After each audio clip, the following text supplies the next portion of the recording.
کہنے لگے ایک دفعہ میں قطب رحمۃ اللہ تعالی کی خدمت میں حاضر تھا۔ وہ درویشوں کو واز کر رہے تھے، کچھ دیر کے بعد کھڑے ہو جاتے۔ 3-4 بار ایسا ہی کیا۔ واز کے بعد ایک بزرگ نے اس کی وجہ پوچھی تو کہنے لگے دروازے پر ایک بوڑھا بیٹھا تھا، جب میں اس کے سفید بال دیکھتا تو کھڑا ہو جاتا۔ بزرگ نے کہا آپ اسے اندر بلا لیتے۔ کہا شاید وہ اندر نہ آ سکتا، اس لیے درویش دوسرے کو تکلیف نہیں دینا چاہتا۔ یہ بات سنا کر بابا فرید رحمۃ اللہ تعالی علیہ کہنے لگے کہ درویشی بڑی نازک چیز ہے، چھوٹی چھوٹی باتوں کا خیال رکھنا پڑتا ہے۔ عام آدمی ان چیزوں کو ٹال سکتا ہے مگر درویش ایسا نہیں کر سکتا۔ حضرت نظام الدین اولیاء رحمۃ اللہ تعالی علیہ کہتے ہیں کہ ایک دن بابا فرید رحمۃ اللہ تعالی علیہ نے فرمایا ہم قطب رحمۃ اللہ تعالی علیہ کی خدمت میں بیٹھے تھے، لوگوں نے اپنی خواہشات بیان کی، میں نے بھی کہا کہ مجھے ایک چلہ اور کرنے کی اجازت دی جائے۔ قطب رحمۃ اللہ تعالی نے کہا اب تمہیں چلے کی ضرورت نہیں، خواجگان چشت نے شہرت کے لیے کبھی چلہ نہیں کیا۔ میں نے کہا میں چلہ شہرت کے لیے نہیں کر رہا۔ وہ خاموش ہو گئے مگر میں عمر بھر اسی خاموشی کو سزا سمجھتا رہا، مجھے ایسا نہیں کرنا چاہیے تھا۔ شیخ عبدالحق محدث دہلوی نے اپنے اخبار الحیار میں لکھا ہے کہ ایک دفعہ شکر کے سوداگر اونٹ پر جا رہے تھے۔ آپ نے پوچھا کیا ہے؟ انہوں نے مذاقاً کہہ دیا نمک ہے۔ آپ نے کہا جاؤ پھر نمک ہی ہوگا۔ جب وہ بازار میں گئے بوریاں کھولی تو نمک تھا، بڑے شرمندہ ہوئے۔ آخر بابا فرید رحمۃ اللہ تعالی کے پاس واپس آئے، معافی مانگی، انہوں نے معافی دے دی اور دعا دی کہ تمہارا مال اللہ درست کر دے۔ وہ واپس آئے تو نمک پھر شکر بن چکی تھی۔ 620 ہجری میں قطب رحمۃ اللہ تعالی نے بابا فرید رحمۃ اللہ تعالی کو اپنے وضو کی خدمت میں لگا دیا۔ ایک دن سردی کافی تھی اور آگ بجھ گئی تھی۔ بابا فرید بھاگے بھاگے پھر رہے تھے مگر نہ ملتی تھی۔ آخر ایک شریر عورت نے دیکھا کہ جوان خوبصورت ہے، پوچھا کسے ملنا ہے؟ کہنے لگے ملنا تو کسی کو نہیں، آگ کی ضرورت ہے۔ وہ کہنے لگی ایک آنکھ دے دو اور آگ لے لو۔ بولے آنکھ دے تو نہیں سکتا، پھوڑ سکتا ہوں۔ ہاتھ ڈال کر آنکھ پھوڑنے کی کوشش کی تو عورت ڈر گئی اور کہنے لگی ایسا نہ کرو، آگ لے جاؤ۔ آپ نے آگ لے لی، آنکھ زخمی ہو چکی تھی، رومال اوپر باندھ لیا۔ قطب رحمۃ اللہ تعالی نے وضو کرتے ہوئے آنکھ باندھنے کی وجہ پوچھی تو کچھ نہ جواب دیا۔ آخر وہ کہنے لگے کھول دو، سو آئی ہوگی۔ آپ نے آنکھ کھول دی، وہ بالکل ٹھیک تھی۔ اور یہ دیکھنے میں آیا ہے کہ فریدی خاندان میں دائیں آنکھ چھوٹی اور بائیں بڑی ہوتی ہے، یہ یقینی ہے، اگر کسی دوسرے خاندان میں ہو تو اتفاق ہوگا۔ 621 ہجری میں قطب رحمۃ اللہ تعالی نے ارشاد فرمایا بابا اب شادی کر لو۔ گو بار بار کہنا پڑا مگر وہ شرمندگی محسوس کرتے تھے۔ آخر انہوں نے پوچھا کہ جواب کیوں نہیں دیتے؟ تو کہنے لگے ڈرتا ہوں کہ اس عورت کی اولاد اللہ کی باغی نہ ہو، اور اگر ایسا ہوا تو میں کیا جواب دوں گا؟ کہنے لگے جو اولاد نیک ہو رکھ لینا اور جو بری ہو میرے نام پر چھوڑ دینا۔ اس سے اور شرمندہ ہوئے اور نجیب النساء نامی خاتون سے شادی کر لی۔ بعد کا خیال ہے کہ 632 ہجری میں قطب رحمۃ اللہ تعالی کے وصال کے بعد غیاث الدین بلبن جو شمس الدین دمشق کا غلام تھا، اس کی بیٹی خاتون بیگم سے شادی کی تھی، مگر یہ غلط ہے اور تاریخ سے ثابت نہیں ہوتا۔ غیاث الدین بلبن شمس الدین نے بخارا کے تاجروں سے خریدا تھا اور آخر وہ 664 ہجری میں حکمران بنا، اور یہ واقعہ ناصر الدین محمود کے انتقال کے بعد پیش آیا۔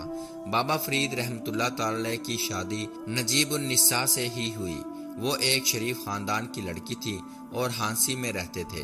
بابا رحمۃ اللہ تعالی بھی مدت تک وہاں رہے۔ اجو دہی پاک پتن کی جاگیر بلبن نے ہی ناصر الدین محمود کی طرف سے آ کر پیش کی تھی۔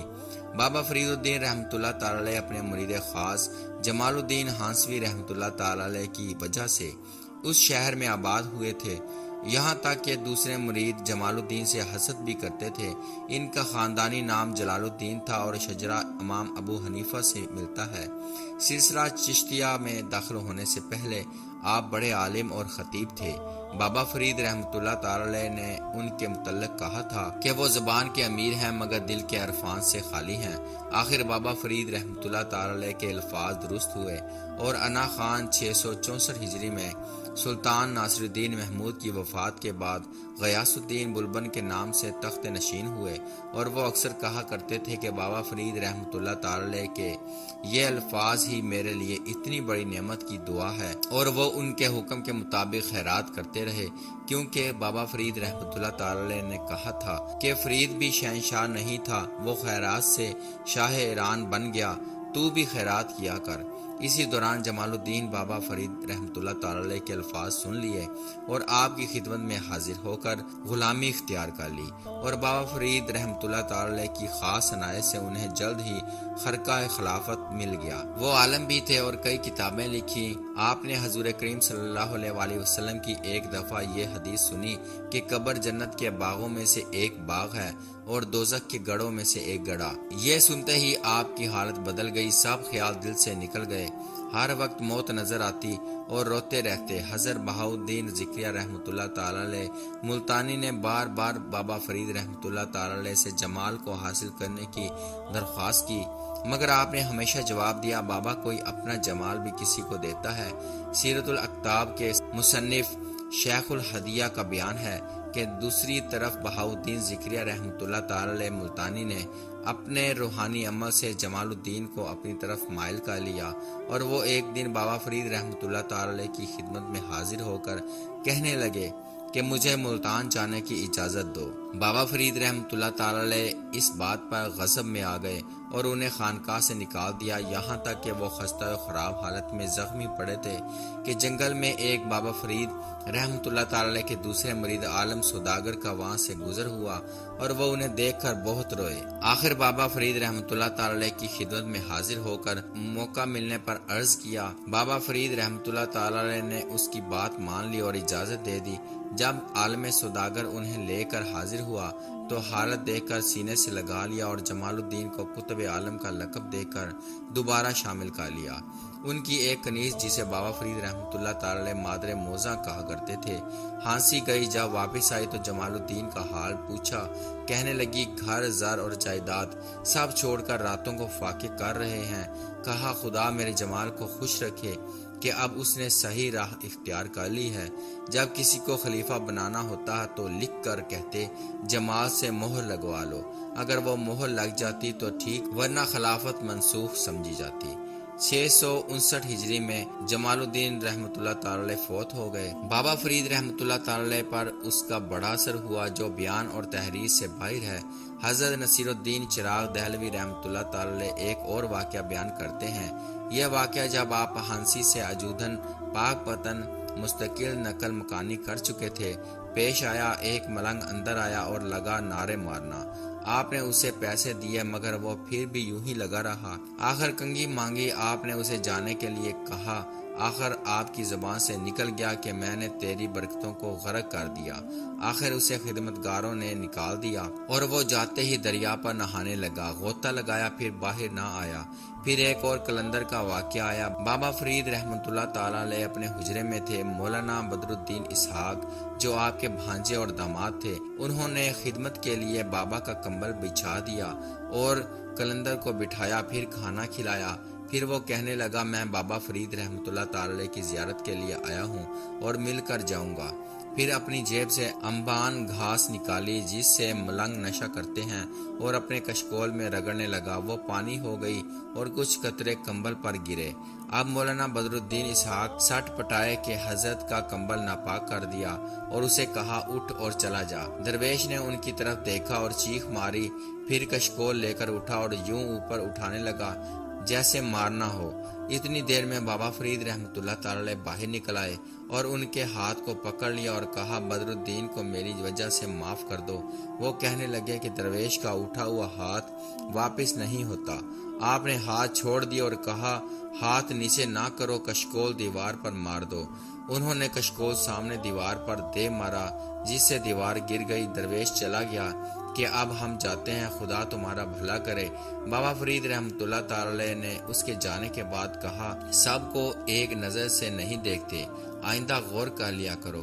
جسے تم نے گھاس سمجھا وہ گھاس نہیں تھی، وہ شاید ہماری آزمائش کے لیے آیا تھا، آئندہ احتیاط کرنا۔ حضرت بابا تقریباً 12 سال ہانسی میں رہے۔ بی بی نجیب النساء سے 7 بچے پیدا ہوئے، 6 صغر سنی میں مر گئے۔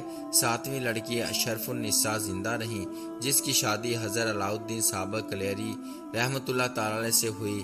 جو آپ کے بھانجے تھے اور بزرگ تھے۔ ربیع الاول میں آپ 4 دن دہلی رہنے کے بعد پیر و مرشد سے اجازت لے کر ہانسی آئے اور کتب رحمۃ اللہ تعالی نے انہیں گلے لگا کر محبت سے رخصت کیا اور کہا مولانا فرید دنیا اور آخرت میں تم ہی میرے رفیق ہو اور میرا مقام در حقیقت تمہارا ہی مقام ہے۔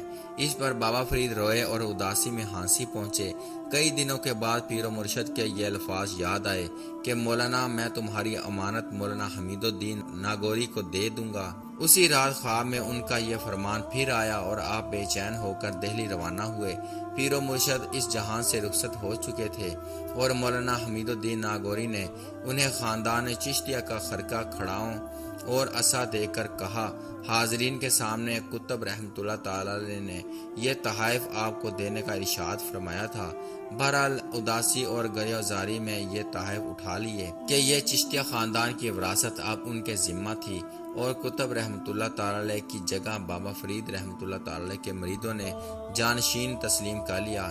آپ 3 دن کتب رحمۃ اللہ تعالی کے دولت قدہ پر رہے اور 7 دن خلافت کی مسند پر گزارے۔ بعد میں جمعہ کے دن گھر سے نکلے تو سرہنگا فرید کھڑا تھا۔ یہ آپ کے قدموں کی خاک اپنے سر اور چہرے پر مل لیتا اور اسے کہکشاں سمجھتا، اور بابا فرید رحمۃ اللہ تعالی بھی سرہنگا کی ہر بات مانتے تھے۔ اسے دیکھ کر پوچھا تم کھڑے ہو؟ کہنے لگا میرے لیے دعا کرو کہ اب آپ کے قدموں میں جان نکل جائے، کیونکہ آپ دہلی میں مجھے آپ کے پاس پہنچنے کا راستہ نہیں ملتا۔ انہوں نے اسے تسلی دی کہ نہیں تم میرے ساتھ ہی رہو گے، اور ہانسی کو روانہ ہو گئے۔ اس کے بعد 1-2 دن دہلی آتے، مرشد کی قبر پر حاضری دیتے، بزرگوں سے ملتے اور چلے جاتے۔ بہرحال مورخ کئی طریقوں سے اس کی تشریح کرتا ہے۔ 15 رجب 634 ہجری کو خاتون بیگم سے عقد ثانی کیا اور اس کے بعد اجمیر گئے۔ حضرت معین الدین چشتی کی کچی قبر کو ایک زینہ صندل مسجد کے پیچھے سے جاتا ہے، وہاں چلا کیا۔ وہ کھڑکی اب بند کر دی گئی ہے۔ 6 محرم الحرام کو اس زینے کا دروازہ کھولا جاتا ہے اور لوگ اس جگہ کی زیارت کرتے ہیں جہاں خاندان چشتیہ کے اس بزرگ نے چلا کیا تھا۔ دوسرے دن بابا فرید رحمۃ اللہ تعالی نے معین الدین چشتی رحمۃ اللہ تعالی کے مزار پر لمبے لمبے سجدوں اور قیام والی نماز پڑھی اور پھر اسی خیال میں رہے کہ شاید حشر میں میرا کیا بنے گا۔ ایک رات خواب میں سلطان الہند کو دیکھا، وہ کہہ رہے تھے مولانا اتنے آزردہ کیوں ہو؟ اس نماز کے پڑھنے والوں کا شمار بخشے ہوئے لوگوں میں ہوتا ہے۔ آپ مطمئن ہو گئے اور جب دہلی واپس آئے تو آپ کا جلال ہی کچھ اور تھا۔ جس پر نظر پڑ جاتی اس کا دنیا داری کا غبار دھل جاتا۔ لوگوں کا خیال تھا کہ اجمیر سے واپسی کے بعد وہ مستقل دہلی میں ٹھہریں گے۔ لوگ خوش تھے مگر وہ اس راز کو نہیں جانتے تھے کہ وہ دہلی کیوں آئے۔ ان کے آنے کی وجہ یہ تھی کہ قطب الدین بختیار کاکی رحمۃ اللہ تعالی نے وصیت فرمائی تھی کہ میری قبر زمین سے اونچی نہ ہو۔ وہ چاہتے تھے کہ پیر و مرشد کا کوئی نشان رہے، اس لیے راتوں کو رو رو کر دعا کرتے۔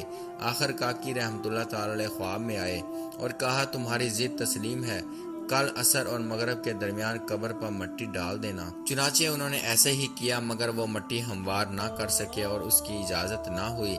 وہ اسی طرح پڑی ہے اور چشت کے مشورے سے قبر پر پختہ صاحبان بنا دیا گیا۔ بعد میں نواب خورشید شاہ حیدر آبادی نے اس کے گرد سنگ مرمر کا گڑھا بنا دیا جو 1974 عیسوی میں شر پسندوں نے گرا دیا، مگر گاندھی نے پھر بنوا دیا اور اس پر گاندھی کا نام لکھا ہے۔